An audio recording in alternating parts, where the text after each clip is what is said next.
Hi, I'm Rob Wallace, and I'm recording my culture chest inventory.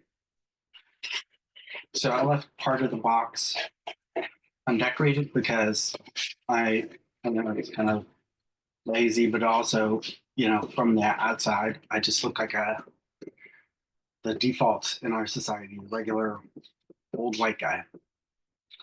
Um, but I think people that see me when they encounter me, there are things that from the outside, people who don't know me well are just going to notice besides that. And there's that I'm from Gen X, did listen to Liz Phair, and I watched Pulp Fiction and Singles and Reality Bites, and I listened to Kurt Cobain. Um, I spent a lot of years as a science educator, so there's a picture on there, so it's showing up very well. That me leading a workshop for kids on making things, and my family is very important to me, and I think that's pretty obvious to folks. I think people have told me I remind them of Mr. Rogers because I often wear a sweater or a cardigan instead of a tie, and I'm kind of calm and nice.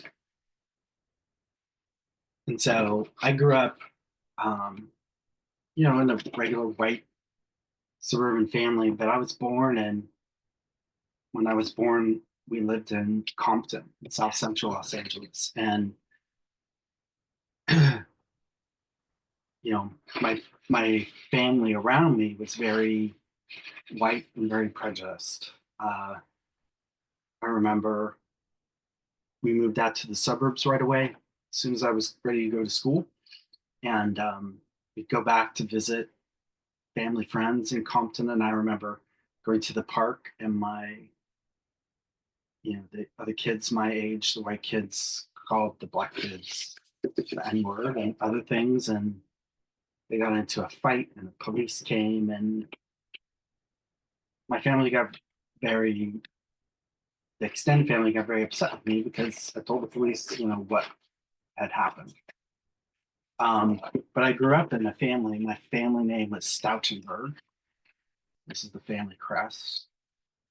And my ancestor came to the US to form, found New Amsterdam before it became New York.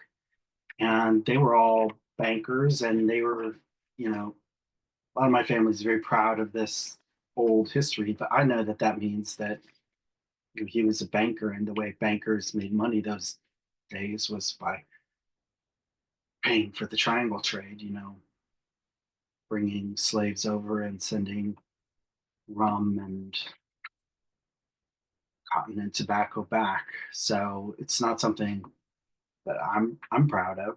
Um, and when I got married the first time to my wife, who turned out to be an addict, that I changed my name to their name. So this is the other side. I put them on opposite sides of each other because it says fascists get scratches.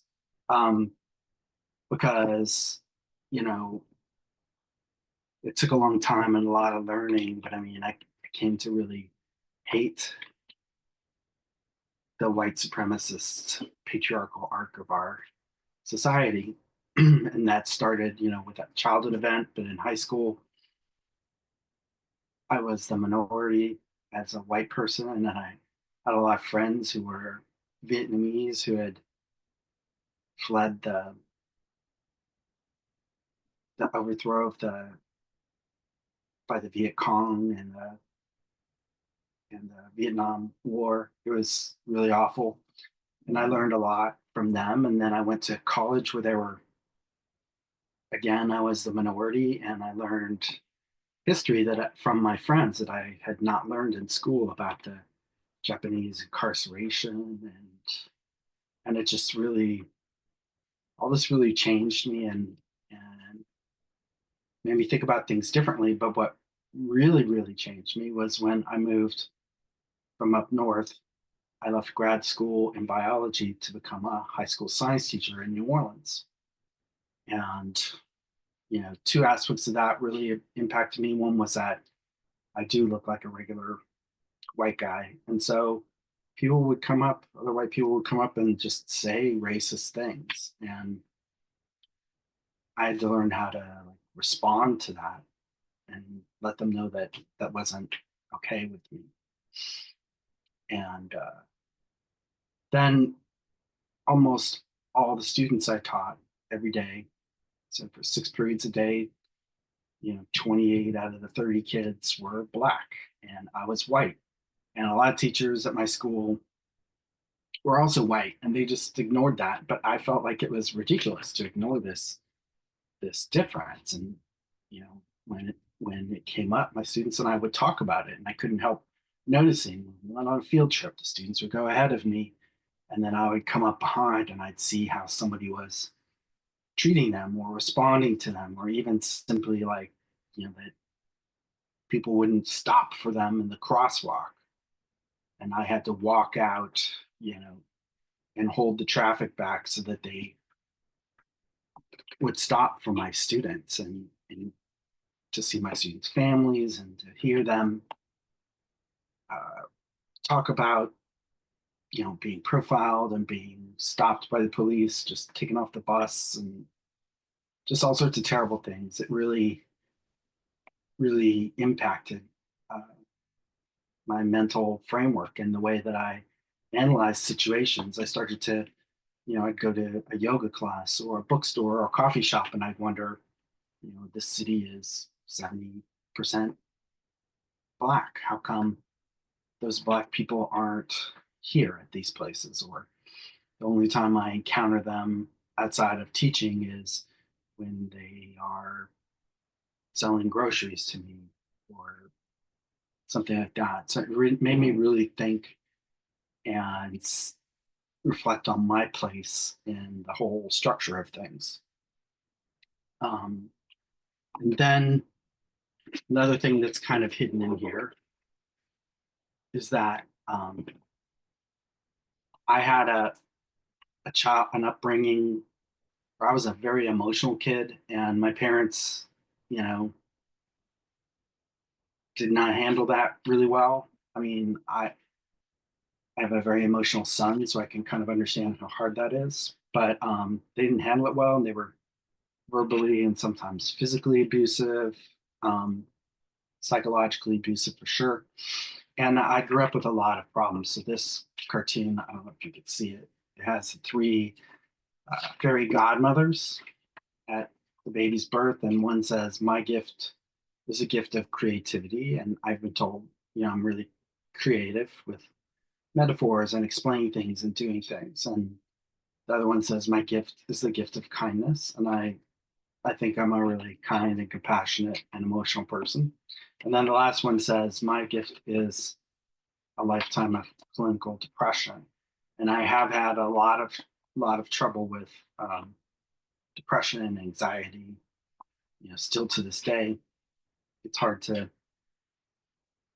get through things a lot of times. Recently, I've got long COVID, and that makes my brain fuzzy and makes it worse. But when I was first dealing with this in graduate school, I had a therapist who suggested to me the writings of a Buddhist teacher, Thich Nhat Hanh. And so it says he wrote a book called Pieces Every Step, and that set me on a path. And it's on the opposite side because that's the way I try to manage the anxiety and the depression is through Buddhist teaching and mindfulness. And the other thing is that I really like being outside in nature. I like working in my garden. I like going to the woods and hiking, or I can't really hike anymore, but just walking in the woods. Um, just to be outside and to just it helps when you're around all that stuff, all that nature, just to be in that moment and not be in my head thinking about that moment as much. So those are the things that have really influenced me, the things that you can see and the things that you can't directly see.